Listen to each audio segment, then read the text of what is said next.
নবীজি বলছেন, যখন দেখা যাবে সমাজের সবচেয়ে দরিদ্র শ্রেণীর মানুষ, স্যান্ডেল কেনার টাকা ছিল না, কাপড় পরার টাকা ছিল না, এই শ্রেণীর মানুষ রাখাল মানে গরু ছাগল চড়াতো, এই শ্রেণীর মানুষ উঁচু উঁচু অট্টালিকা নির্মাণের প্রতিযোগিতা করবে।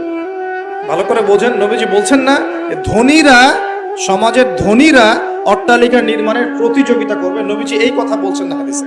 নবীজি বলছেন সবচেয়ে দরিদ্র শ্রেণীর মানুষ, রাখাল শ্রেণীর মানুষ, স্যান্ডেল নাই, গায়ে জামা নাই, এরা উঁচু উঁচু অট্টালিকা নির্মাণের প্রতিযোগিতা করবে। করছে কিনা? কিভাবে সম্ভব এই শ্রেণীর মানুষের অট্টালিকা নির্মাণ না নির্মাণের কম্পিটিশন করা কিভাবে সম্ভব? এক, সুদের মধ্য দিয়ে; দুই, করাপশন দুর্নীতির মধ্য দিয়ে; তিন, অন্যের সম্পদ আত্মসাৎ করার মতো। এই সমস্যাগুলো চলছে কিনা সমাজে? এরাই যখন 10-20 তলা বিল্ডিং উঠাবে তখন তো আর মানুষকে মানুষই মনে করবে না। বুঝতে পারছেন না? এদের তো কোনো পড়াশোনা নাই, কোনো ব্যক্তিত্ব নাই, কোনো দিনই এলেম নাই, রুচিবোধ নাই, কালচার না, সামাজিক না, এর তো মানে অসামাজিক।